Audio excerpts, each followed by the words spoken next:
I'm going to be spending the next 3 days on the world's largest sand island with a group of complete strangers, none of which have got any experience driving four-wheel drive cars on sand. What could possibly go wrong? But first, let me just show you this.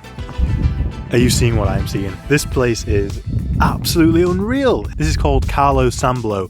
It's like a sand dune in the middle of the land, just off the beach. It's absolutely insane. Anyway, if you're one of the few people who believe the moon landing has never happened, you'd be safe to say you could probably think it was filmed here, but nah, definitely wasn't. Anyway, let me introduce you to the cars that we'll be using.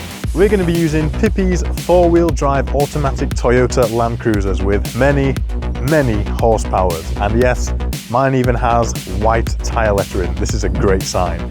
But make sure you pay close attention to all of these cars, because these three cars that we start with are not going to be the same three that we finish with due to a little incident, shall I say. The first stint to drive is actually my stint, so there's not going to be much footage from here, but yep, got to get to the edge of Rainbow Beach, take a boat across the water to Fraser Island, then we're going to head up the coastline all the way up to our first destination. Stop number one on the way, this is Lake Wabby. We're going to be heading to Lake McKenzie first, but it's a bit of a change of plan. The conditions on the beach aren't very good, so yeah, stop here instead. Just come over this. Hang on a minute, did you notice something there? Yes. I somehow managed to have a complete haircut overnight in a hostel. How did I do that? I often get inundated with questions saying, Justin, how do you keep your hair looking so fresh? So here's how I do it. I actually cut my own hair. I've been doing it now for almost 2 years, and it's my way of staying fresh and gives me that flexibility I need. Back to it. For this absolutely mental sand dune behind me. And if I spin around, there you go, see the lake behind me. It's pretty green, but yeah, gonna hop in anyway.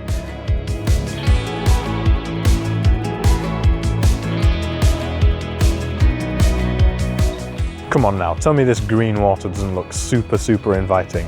I know it looks grim, but it's actually got things like tea tree oil and all things like that, so it's actually really good for your skin. And look at this, the drone appears to have made a friend. Morning, Mr. Cockatoo.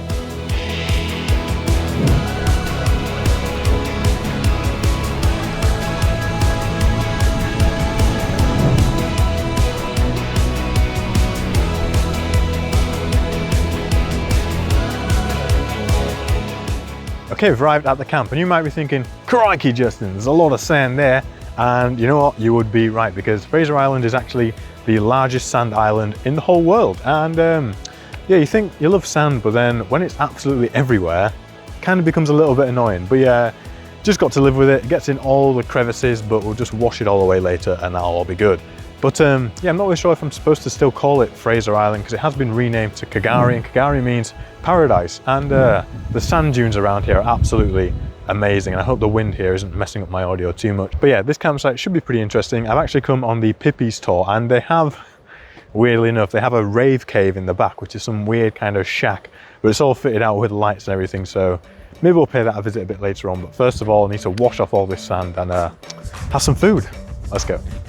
Let's go sandboarding!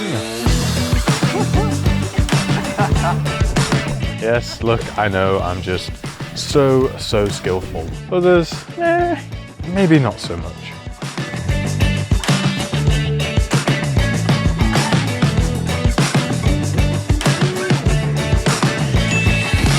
So the start of day 2 sees me in the back seat of the car for the first trip, and it actually ended up being way longer than expected, and I was very cramped in there. My knees had no space, my head was banging off the roof. It was a bit of an experience, but we ended up at the Turtle Lake, and as you can see here from these shots, the turtles are actually there, even though they look like stones on the water.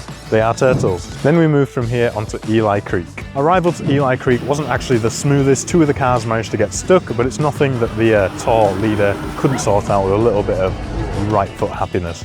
This is how to spend your morning. Cruising down the lazy river, Eli Creek. Morning, champs.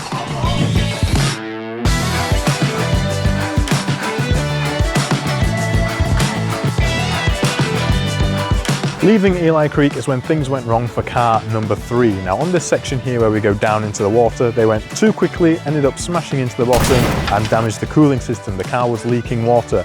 It did actually manage to get back to the camp, but then we had to change it over for a different one. I love your work, team number 3.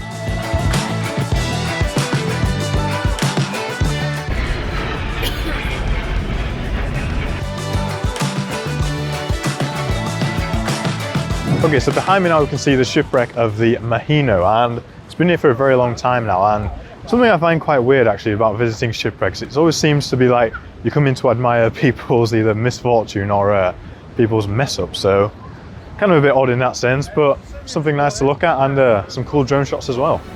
Let's head on out.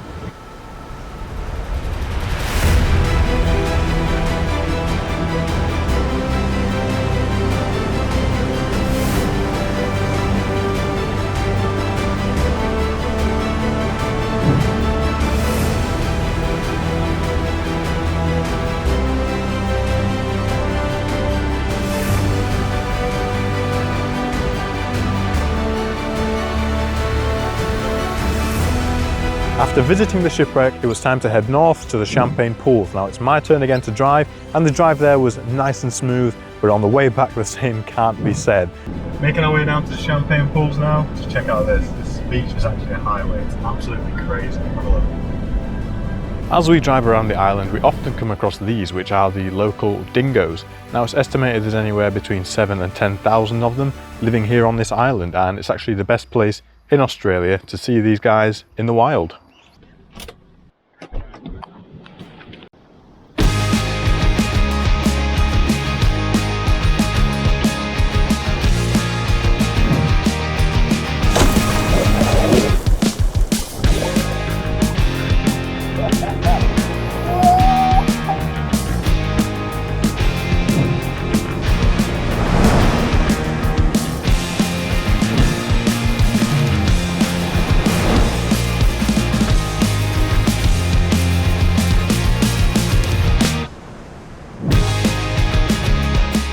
Okay, so on the drive back, we had to go back through this section here, which is super soft sand. It's pretty deep, and as you can see here, I've marked it danger because it is it's the danger zone. But as we were driving through, the car in front of us started to go very, very slowly, almost getting stuck. We got right up behind it to the point we almost hit the back of it, but there was no way I was going to stop. Kept my foot down, and we managed to power through. Even though we almost came to a complete stop and got fully stuck in the sand, we managed to pull through, made it out the other side, and made it back to camp in one piece. All right, that was a pretty interesting journey back. Let me just perch my butt here on this, much better. So yeah, as we were leaving, we just saw washing up ashore, it was a sea snake, and it's an extremely venomous animal, but unfortunately this one was seeing its last few minutes. It was actually just dying because it was struggling so much to swim, because as you can see, the waves are just absolutely out of control here at the minute. But I think it's because we've been having a full moon, so the tides are really extreme, and it's super, super windy at the minute. So yeah, unfortunate for that snake. So yeah, back now at the camp, the Champagne Pools were pretty good. Got a bit splashed at, but not too bad. Anyway, I'm gonna go get freshened up because full day out in the sand and the sea doesn't do you very well. Catch you later. Morning, Gary, mate.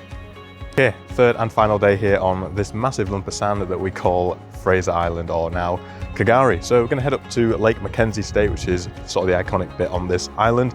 And there are apparently some massive trees over there that are like thousands of years old with like 3-meter wide trunks.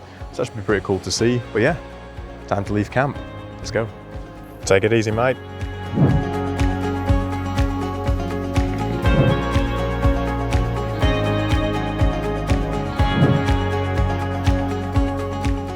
Alright, so there's Lake McKenzie now behind me. You can see the water is super, super clear. It's actually pretty cool.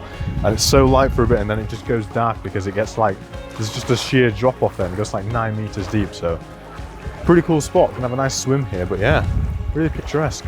I like it.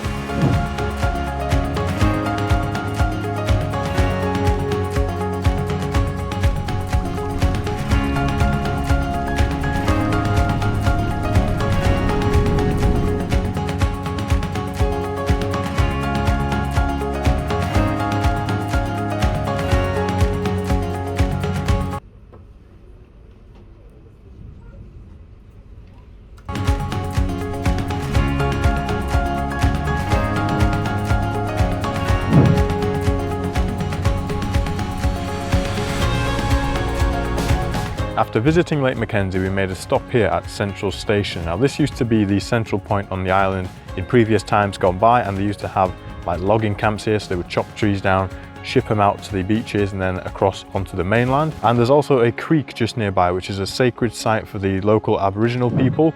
The water in there is so clean. They used to go down there and give birth because it was such a nice, easy birth for the child, and it's still to this day an extremely sacred site. First things first, see this guy? Yes, this guy right here is a living legend. He was our tour guide for the whole 3 days, and trust me, he did an amazing job. It was literally a laugh a minute. It was such an amazing experience with him. If anyone from Pippies is watching, that guy deserves a pay rise. Anyway, yes, I'm now back on dry land after an amazing experience on the largest sand island in the world, and I didn't even realize that that was even kind of a thing. I didn't realize there were islands that big that are just purely made of sand, and it's kind of insane to see all the trees and stuff growing just out of the, you know, the mashup of sand and old vegetation matter and stuff. Crazy. But yeah, this is just exactly what traveling does for you. It shows you things around the world that you would have never seen before, and it just makes you realize so much more. What an amazing group of legends as well out on the tour with us. Had such an amazing time, and yeah, if you enjoyed watching this video, make sure to leave a like down below and subscribe to the channel to stay up to date with all of my future content. You're gonna love it. Make sure you stick around here. Thank you so much for watching. Have an amazing day, and I'll see you guys in the next one. Bye bye.